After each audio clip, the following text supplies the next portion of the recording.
عامر کہتے ہیں کہ میں فوج کے قلب میں دونوں حریفوں کا تماشا دیکھ رہا تھا جس وقت اسرائیل بھاگا ہے۔ چونکہ اس کا گھوڑا آپ کے گھوڑے سے زیادہ تیز تھا، اس لیے آپ اس کا پیچھا نہ دبا سکے۔ اس نے جس وقت مڑ کر آپ کو دیکھا تو آپ چونکہ پیچھے رہ گئے۔ بے وقوف یہ سمجھا کہ بدوی مجھ سے خوف کھا گیا ہے۔ یہ سوچ کر اپنے دل میں خیال کیا کہ کیوں نہ انہیں گرفتار کر لوں اور کس لیے نہ اس جگہ کھڑا ہو کر اس کے آنے کا منتظر رہوں۔ ممکن ہے مسیح مجھے فتح دے اور اس کے مقابلے میں میری اعانت کرے۔ اس خیال نے اکڑے ہوئے قدم پھر جما دیے۔ اب خالد بن ولید رضی اللہ تعالیٰ عنہ اس کے قریب تھے۔ آپ کا گھوڑا پسینہ پسینہ ہو رہا تھا، اس میں تکن کے آثار نمایاں تھے۔ جس وقت آپ اس کے قریب پہنچے، دشمن نے للکار کر کہا، اے عربی، یہ نہ سمجھنا کہ میں خوف کھا کر بھاگا، بلکہ تمہارے لشکر سے دور لا کر تمہارے پکڑنے کا ارادہ ہے۔ آپ نے فرمایا، یہ بات تو اللہ عالم الغیب ہی خوب جانتا ہے۔ اس نے کہا، عربی بھائی، اب بھی اپنے اوپر رحم کا، لڑائی مول لے کر اپنی جان جوکوں میں نہ ڈال اور خود کو میرے حوالے کر دے، اور اگر موت ہی کی تمنا ہے تو میں قابض ارواح ہوں، ملک الموت عزرائیل ہوں، اس کو تیرے پاس بھیج دیتا ہوں۔ آپ نے فرمایا، اللہ کے دشمن، میرے گھوڑے کے پیچھے رہ جانے سے تیرے منہ میں پانی بھر آیا ہوگا۔ یاد رکھ، اگر میرا گھوڑا تک گیا تو پیادہ ہو کر، اگر تو نہ بھاگا تو تجھے قتل کر دوں گا۔ یہ کہہ کر آپ گھوڑے سے کود پڑے اور تلوار کو حرکت دی اور شیر ببر کی طرح چپٹے۔ جس وقت اسرائیل نے آپ کو پیادہ دیکھا اور حوصلہ بڑھ گیا اور آپ کے گردا گرد گد اور چیل کی طرح منڈلانے لگا اور چاہا کہ بڑھ کر تلوار سے زیر کر لے، مگر آپ سنبھلے، طرح دی اور للکار کر سامنے ہوئے، اور اس قوت کے ساتھ حضرت خالد بن ولید رضی اللہ عنہ نے گھوڑے کے ایک ہاتھ مارا کہ گھوڑا کٹ کر زمین پر آیا۔ اسرائیل کی گرفتاری اور حضرت ابو عبیدہ رضی اللہ عنہ کی آمد۔ دشمن اپنی لشکر کی طرف بھاگا۔ آپ نے یہ کہتے ہوئے تعاقب کیا کہ اللہ کے دشمن، تیرا ہم نام تجھ پر غصہ ہو رہا ہے اور چاہتا ہے کہ تیری جان نکال لے، تو تیار ہو جا۔ یہ کہہ کر آپ اس کی طرف بڑھے اور جھک کر زمین سے اوپر اٹھا لیا۔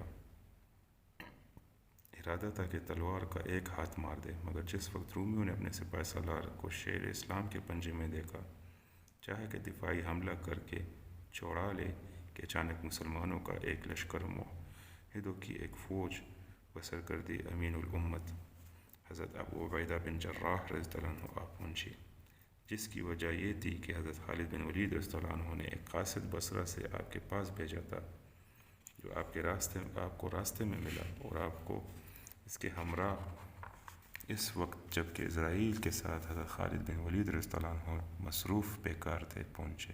اہل دمشق نے جس وقت مسلمانوں کا لشکر آتا ہوا دیکھا، مرعوب ہو گئے، حملہ کرنا چھوڑ دیا اور آپ نے اسرائیل کو گرفتار کر لیا۔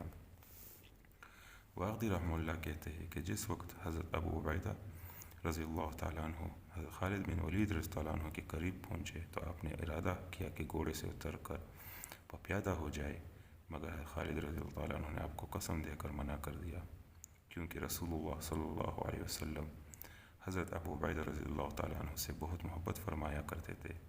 ایک نے دوسرے کو بڑھ کر سلام کیا، جس کے بعد حضرت ابو عبیدہ رضی اللہ عنہ فرمایا، بیٹا، خلیفہ رسول اللہ صلی اللہ علیہ وسلم کے حکم نامہ کے آنے سے کہ جس میں مجھ پر تمہاری سرداری کے متعلق حکم تھا، مجھے بے حد خوشی ہوئی، اور تم یقین جانو کہ میرے دل میں تمہاری طرف سے کوئی خیال نہیں گزرا، کیونکہ میں خود جانتا ہوں کہ جنگ فارس اور عرب میں تم نے کیا کیا کارہائے نمایاں کر کے دکھائے۔ حضرت خالد رضی اللہ تعالیٰ عنہ نے کہا کہ میں آپ کے مشورے کے بغیر کوئی کام نہیں کر سکتا اور آپ کے خلاف کبھی دم نہیں مار سکتا۔ واللہ اگر خلیفہ اور امام وقت کی اطاعت کا حکم نہ ہوتا تو میں کبھی آپ کے تقدم فی الاسلام اور آپ کے رسول صلی اللہ علیہ وسلم کے خاص صحابی ہونے کو دیکھتے ہوئے ہرگز اس عہدے کو قبول نہ کرتا۔ اس کے بعد دونوں نے مصافحہ کیا اور حضرت خالد رضی اللہ تعالیٰ عنہ کا گھوڑا پیش کیا گیا۔ آپ اس پر سوار ہو کر حضرت ابو عبیدہ رضی اللہ عنہ کے ساتھ ان دونوں جرنیلوں کی گرفتاری اور اللہ تبارک و تعالیٰ کی فتح و نصرت کی باتیں کرتے ہوئے چلے۔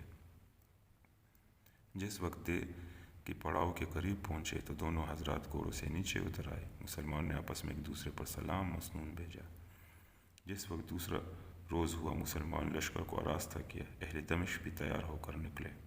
آج رومیوں کی کمان بادشاہ کے داماد توما نامی سردار کے ہاتھ میں تھی، جو ایک متعمد افسر تھا۔ جس وقت رومی میدان جنگ میں آئے تو حضرت خالد رضی اللہ عنہ نے حضرت ابو عبیدہ رضی اللہ عنہ سے کہا کہ اس قوم کے دل میں مسلمانوں کا رعب بیٹھ چکا ہے، کل یہ اچھی طرح ذلیل و خوار ہو چکے تھے، نیز ان دو سرداروں کی گرفتاری نے انہیں کمزور بھی کر دیا ہے، بس ہمیں چاہیے کہ ہم اور آپ ان پر ایک متفقہ حملہ کر دیں۔ آپ نے جواب دیا کہ بہت بہتر، میں بھی تمہارے ساتھ ہوں۔ مسلمانوں نے متفقہ طور پر زور سے تکبیر کی آواز بلند کی۔ ان کی تکبیروں سے غوطہ اور خوالی غوطہ گونج اٹھا، تکبیر کے ساتھ ساتھ حملہ کیا، اور رسول اللہ صلی اللہ علیہ وسلم کے اصحاب نے اس زور و شور کے ساتھ حملہ کیا کہ دشمن کے داند کٹے کر دیے۔ کفار ذلیل و خوار ہوئے اور دوست اپنے مولا سے سرخرو ہو کر نشہ جہاد میں مست راضی برضائے جبار ہوئے۔ عامر بن طفیل کہتے ہیں کہ اس حملے میں ہمارے ایک ایک آدمی نے 10 رومیوں کو تیغ کیا۔ لڑائی کو ابھی 1 گھنٹہ ہی گزرا تھا کہ دشمن کے پیر اکڑ گئے۔ ہم نے دیر سے باب شرقی تک تعاقب کیا۔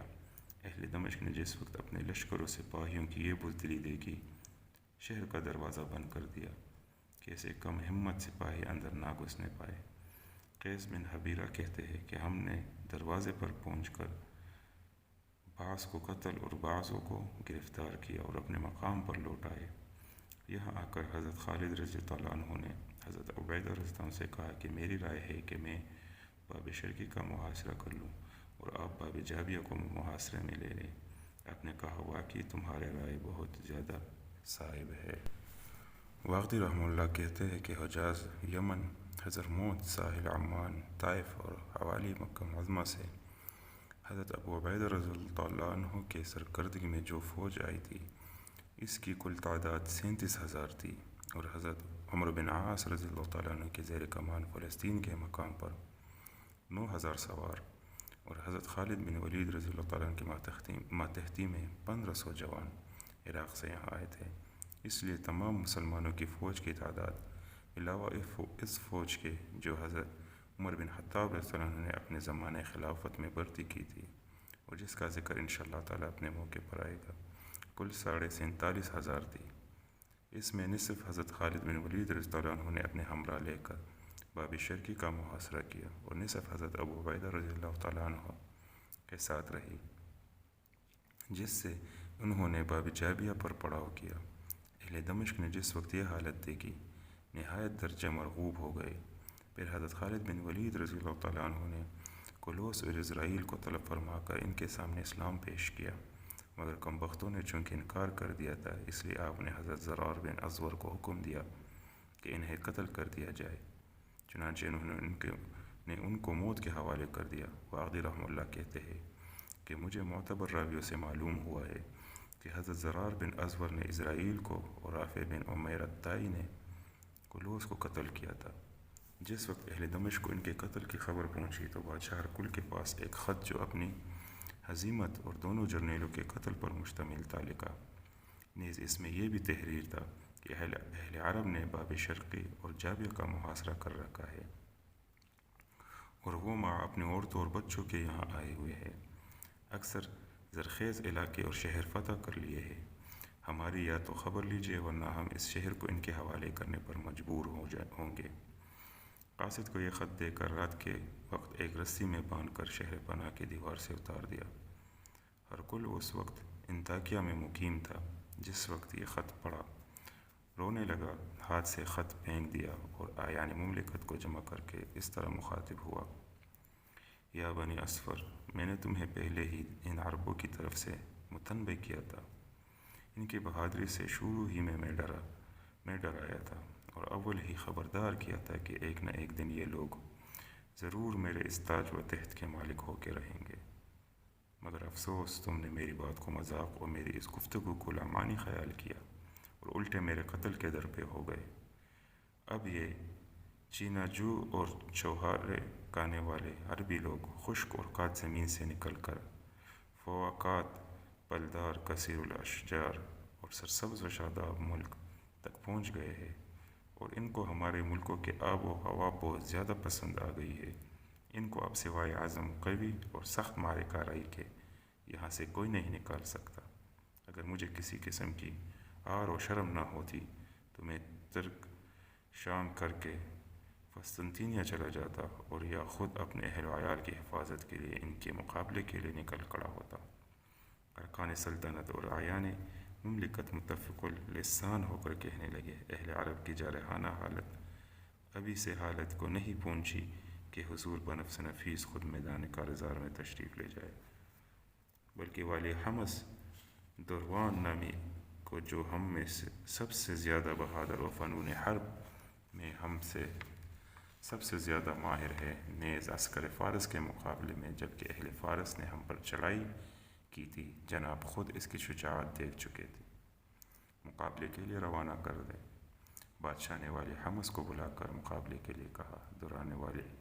دروان والی حمص نے جواب دیا، اگر مجھے آپ کی ناراضگی اور غصے کا خوف نہ ہوتا تو میں اہل عرب سے لڑنے کے لیے کبھی بھی تیار نہ ہوتا، کیونکہ آپ نے مجھے تمام امرائے روم کے پشت ڈال دیا اور ہر ایک سردار سے آخر میں رکھا۔ بادشاہ نے کہا، تمہارے مؤخر رکھنے اور سب کے بعد اس کام کے واسطے تجویز کرنے میں میری یہی مصلحت تھی کہ دراصل تمہیں میری تلوار اور پشت پناہ ہو۔ تمہیں چاہیے کہ فی الفور اس کام کے لیے تیار ہو جاؤ۔ میں 12,000 رومیوں پر تمہیں سردار مقرر کرتا ہوں۔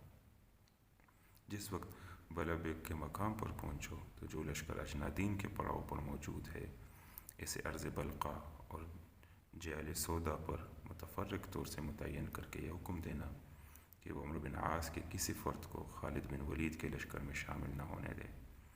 دروان نے کہا، مجھے بصر و چشم منظور ہے، میں آپ کو تب تک منہ نہیں دکھلا سکتا جب تک خالد بن ولید اور اس کے ساتھیوں کا سر لے کر آپ کے پاس نہ آؤ۔ اس کے بعد یہاں سے حجاز پر لشکر کشی کروں گا اور تا وقت یہ مکہ اور مدینہ کی اینٹ سے اینٹ بجا دوں، آپ کے پاس نہیں آ سکتا۔